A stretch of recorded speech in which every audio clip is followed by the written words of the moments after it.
Hello, friends. This is our last week of Passport to Lent.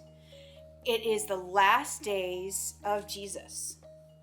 We're going to talk about Jesus going to Jerusalem and all the things that happened there. If you get your map out, you can see that, we've traveled from Nazareth and the Sea of Galilee and to Jordan. And we had Samaria that you could have put a sticker on. And we're in Jerusalem down here. So Jesus traveled all around, all the way down to here where you see Jerusalem. And when Jesus came in to Jerusalem, everyone was so excited. Remember how I told you how people would come in the thousands to hear him speak? And that he healed people and talked to people whom no one else would talk to. They all were in Jerusalem ready for him to come.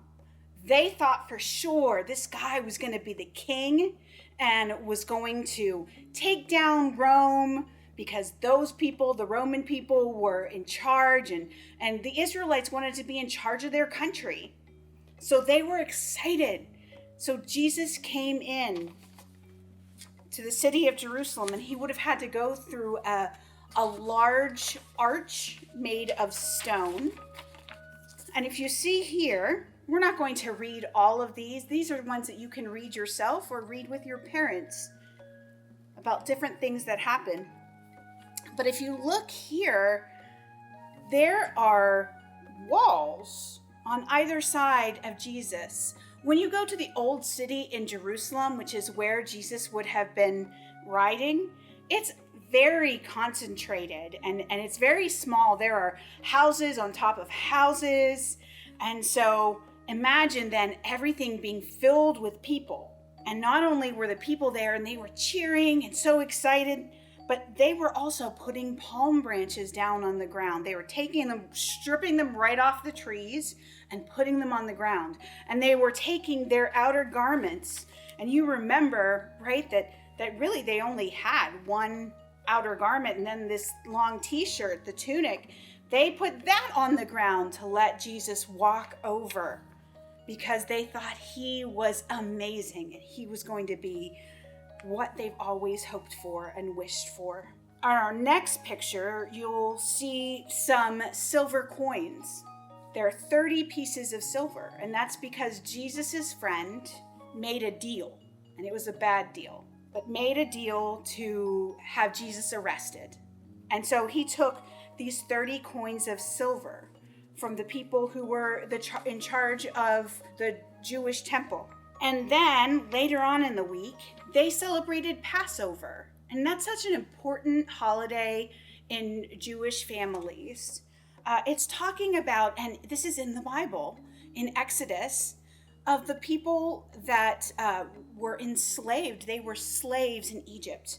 And God allowed them to leave Egypt. On that day of Passover, families get together and they remember different things about the Israelites being able to leave Egypt.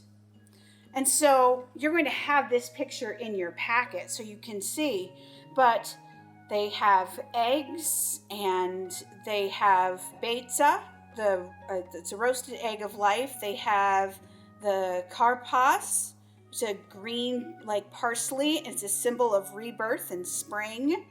They have chazeret, chopped bitter herbs like horseradish to remind them of the symbol of awful slavery.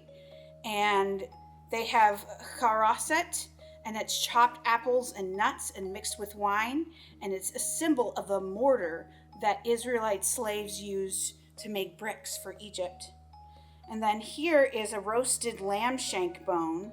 And that was used to remind them that to leave Egypt, they had to take the blood of a lamb and put it over their door. And then last was a bitter herb, also talking about the bitterness of slavery. They also would eat unleavened bread.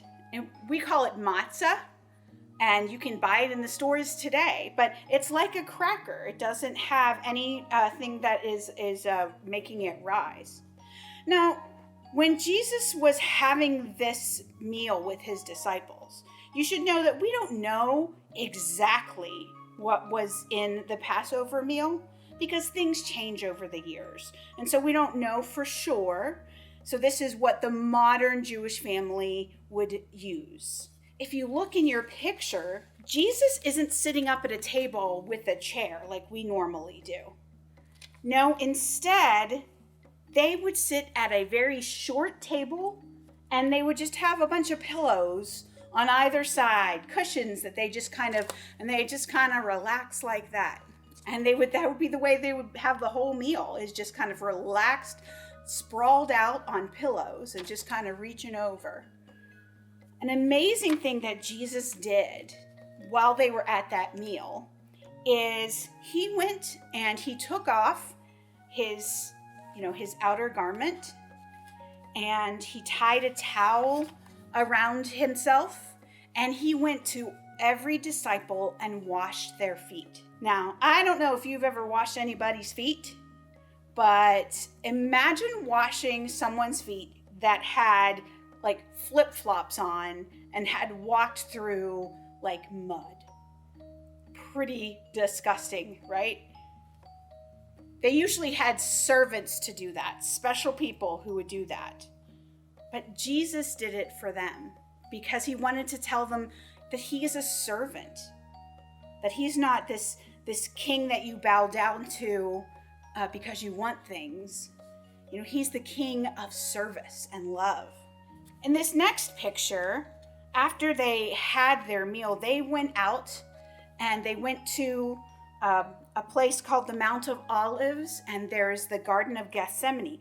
This is an actual picture of the Garden of Gethsemane, and these big trees are old trees that have olives still growing on them. It's pretty amazing that you can go back and be where Jesus stood. So we talked about how Judas, who was Jesus's disciple and his friend, how he went to the chief priests and they paid him 30 pieces of silver to turn Jesus in.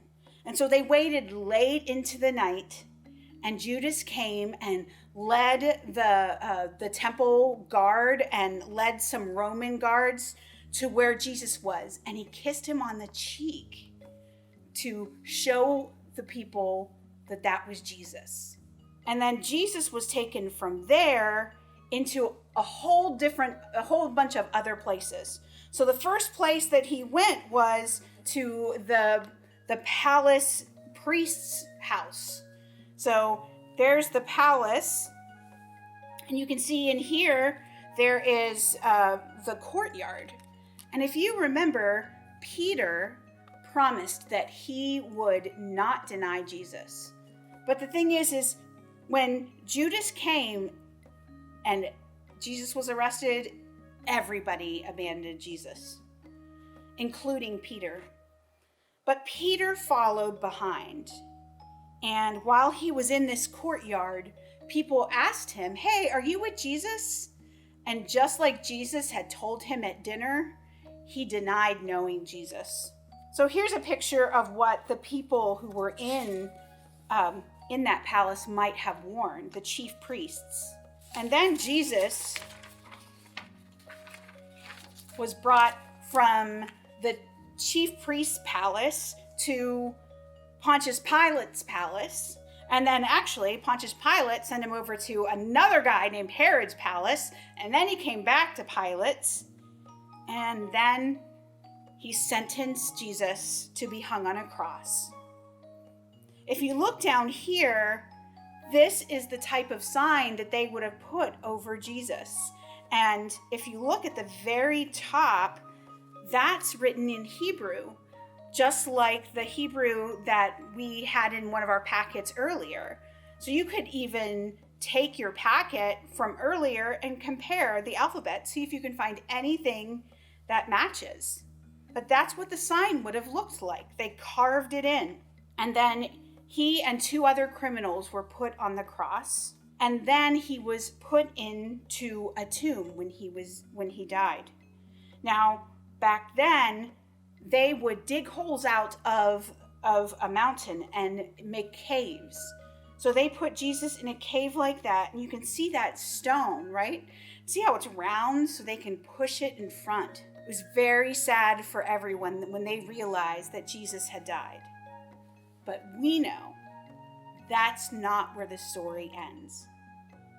We know that Easter is coming, and that Jesus rose again, and that Jesus is here for all of us and has saved all of us. So we can all be friends, so we can all help each other to heal, so we can all show one another love.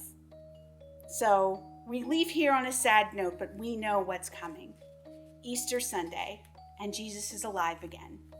Friends, it's been so great having this journey. In your packet, you will have 2 sticks. You can tape them together like this. You may need a parent to help. And then you've got this really cool paper string. And all you do is just kind of wrap it around as long as you want. But it's something to remind you this week about Jesus and him on the cross and how much Jesus loved us. And what's cool then is you can cut this off or just tie it off and then put it somewhere where you can see it all week long. So you can think about Jesus and you can think about what it was like in the time of Jesus to go through what he did. I hope you have enjoyed our time together, and we'll sing our song one last time.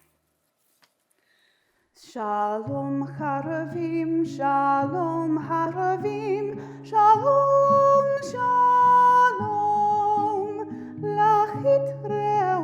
lachitreot, shalom, shalom. Peace, friends.